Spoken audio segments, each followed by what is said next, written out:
Have you ever sat in the quiet of your room, heart racing, staring at your phone, just waiting?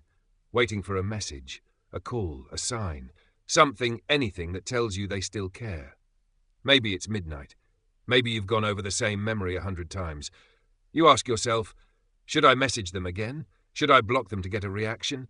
Should I just move on, or wait one more day? The silence is deafening, and yet that silence tells you more than words ever could. Here's the uncomfortable truth. Chasing never makes them stay. It only shows how far you're willing to abandon yourself to keep someone else around. Begging doesn't make them love you. It just hands your dignity to someone who already walked away. Blocking doesn't always mean healing.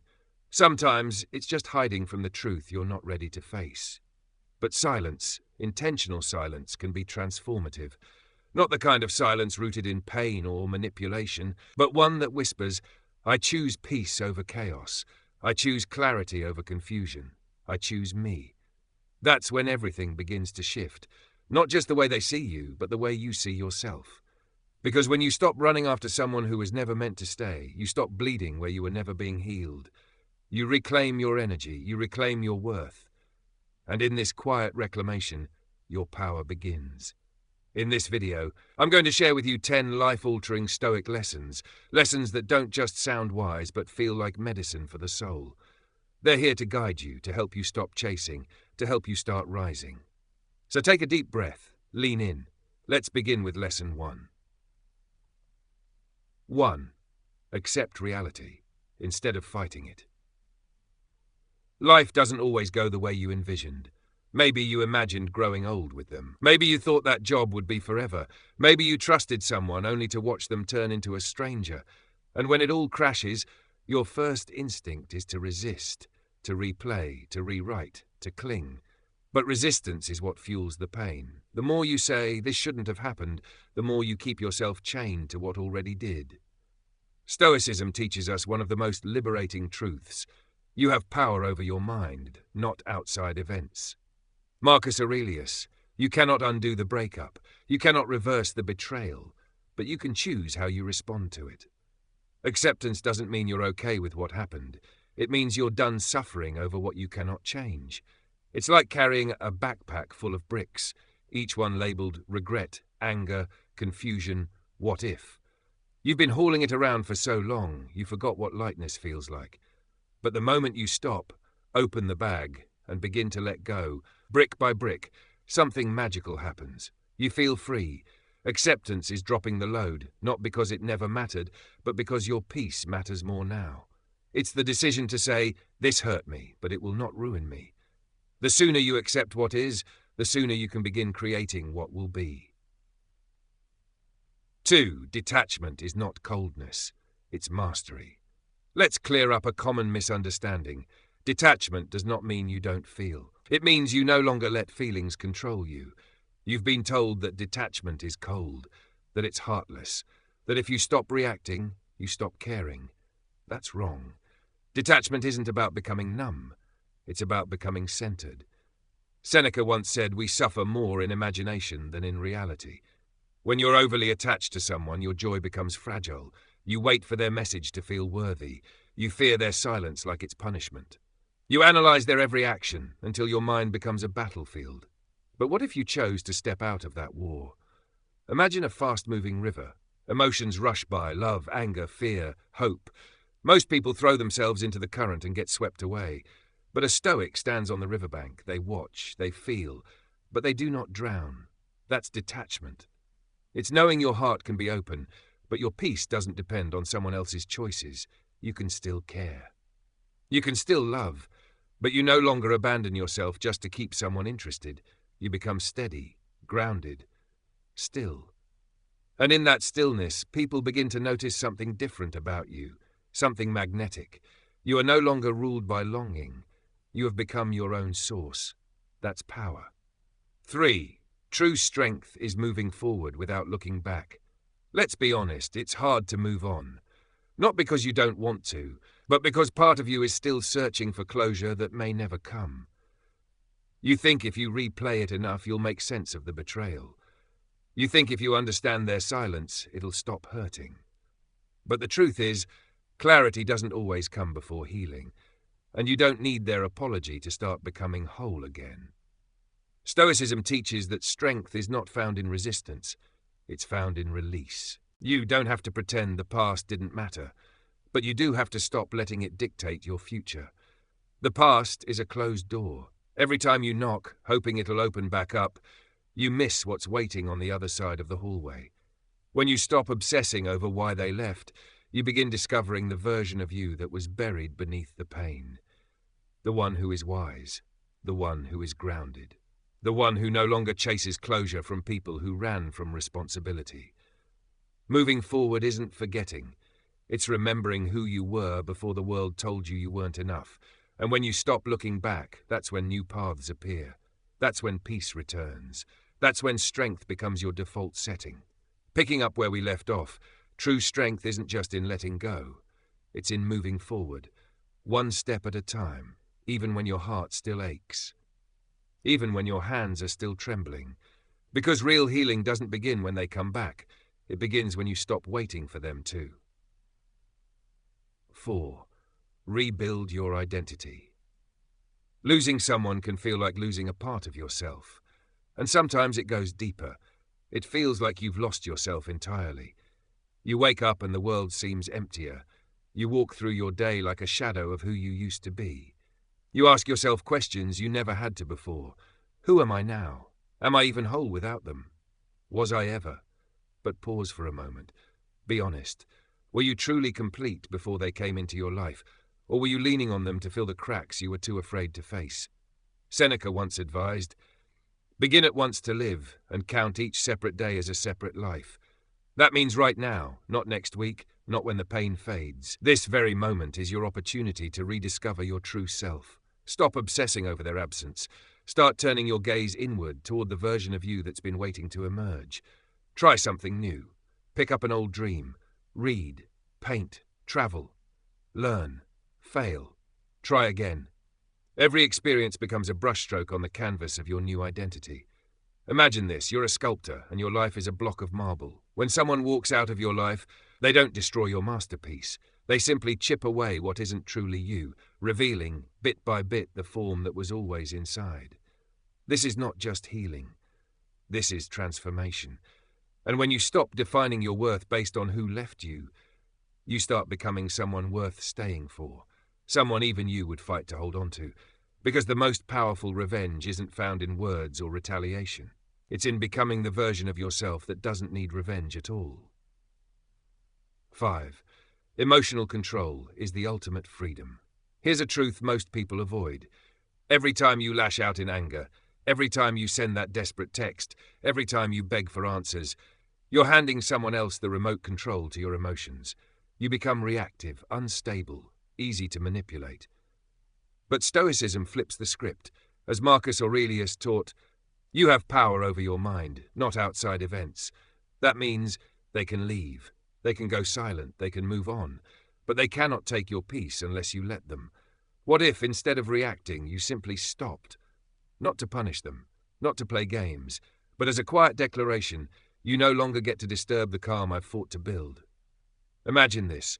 You're in the middle of a storm. The wind howls, rain lashes your face, but there you stand, rooted like a mountain, unmoved. Grounded, whole.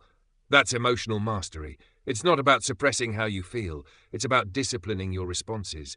It's about no longer letting someone else's chaos become your home. They may expect you to cry, to beg, to spiral.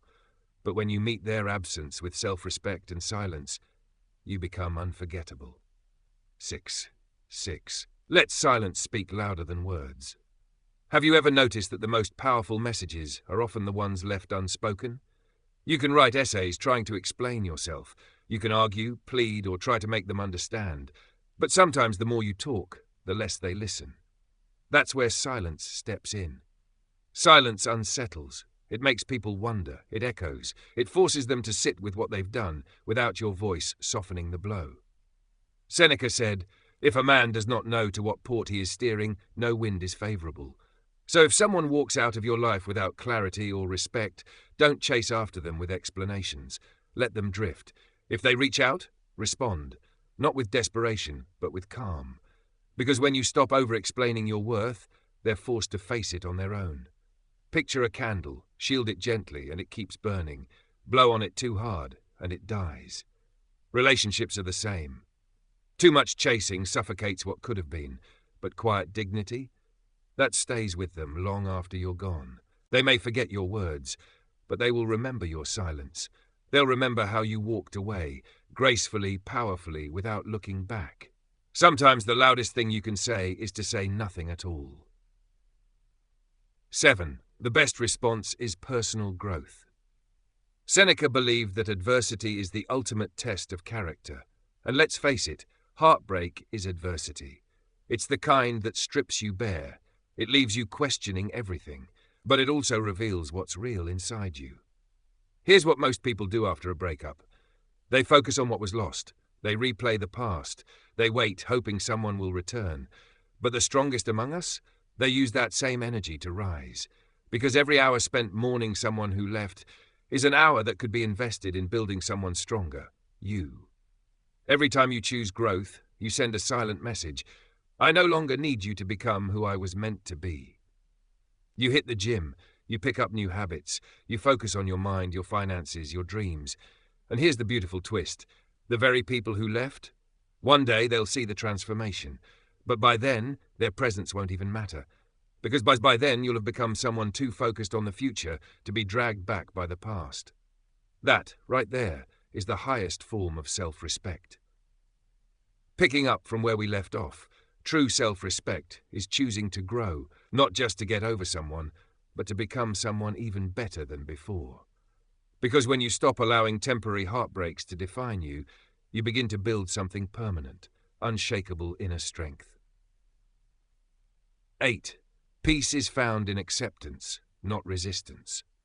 How often do we exhaust ourselves trying to control the uncontrollable? We try to force people to stay. We try to bend life to fit our expectations. We resist anything that disrupts our comfort zone, thinking that if we just try harder, grip tighter, things won't fall apart. But here's the truth. Resistance creates more suffering. You can't hold back the tide. You can't stop people from leaving, and you definitely can't rewrite the past. Stoicism teaches that peace is not found in control, but in surrender. Not to weakness, but to reality. When someone leaves, let it be a part of life's natural flow, not a disruption you try to dam up. Don't block them to pretend you're over it. Don't chase closure in desperation. Don't cling to what's already gone. Instead, accept it, learn from it, and move forward. The more you accept what is, the more peace begins to grow inside you. And with peace comes clarity. With clarity comes healing. And with healing, you become free. Think of life like a river. It moves, it shifts, it flows. When you try to fight the current, you tire yourself out. But when you learn to float, when you trust the flow, you begin to experience something rare, inner stillness in a chaotic world. Acceptance isn't weakness, it's wisdom. It's the quiet strength of someone who no longer fears what might be lost because they've learned to love what remains. There's 9. Stop seeking closure. One of the hardest pills to swallow. Not every story ends with a clear goodbye. Sometimes people leave without warning. Sometimes they hurt you and never explain why. Sometimes you never get the apology, the validation, or the clarity you think you need to move on. But here's the truth. Closure is not something they give you. It's something you create for yourself. Stop waiting for them to come back and make it right. Stop hoping that someday you'll get that text that suddenly makes sense of all the pain. As Marcus Aurelius said, waste no more time arguing what a good man should be one. In the same way, don't waste time waiting for closure from someone who already turned the page. Turn your own page. Write your next chapter. Think of a book. Sometimes a sentence ends abruptly. A scene shifts with no warning, but that doesn't make the next chapter any less beautiful. Some of the most powerful stories begin right after things fall apart. You don't need to understand everything to move forward. You just need to decide that you're done standing still. When you stop seeking closure from people who walked away, you start building peace within yourself, peace that doesn't rely on someone else's explanation. That's real closure, and it comes the moment you choose to give it to yourself. 10. The power of indifference. At first, the word indifference sounds harsh, like you don't care, like you've become numb.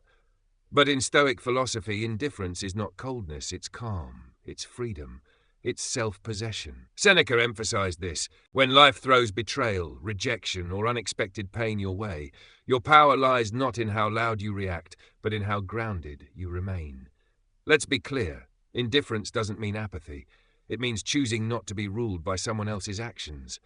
Someone ghosts you, you don't chase. They criticize you unfairly, you don't spiral. Not because you don't feel, but because you refuse to let their choices shake your foundation. Indifference is that quiet confidence that says, I'm still whole, even without your approval. When you cultivate this kind of emotional neutrality, you free yourself from the emotional roller coaster that most people live on. Suddenly, the drama doesn't pull you in, the silence doesn't trigger you, their absence doesn't break you, because your worth is no longer negotiable, it's no longer in their hands.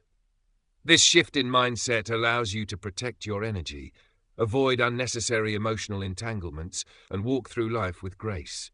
True power isn't found in begging to be seen. It's found in walking away, with your head high, when you know you deserve better. And once you embrace this kind of self-anchored living, you stop trying to convince anyone of anything. Your silence becomes your voice. Your peace becomes your statement. Your growth becomes your response. Final message. So here's the truth that ties it all together. You don't need to chase. You don't need to beg. You don't need to explain. You need to reclaim your peace, rebuild your strength, refocus on your purpose. Because the greatest healing happens not when others return, but when you return to yourself.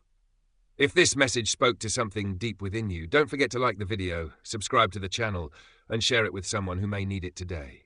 Until next time, stay calm, stay strong, and keep living with quiet purpose. Thanks for watching.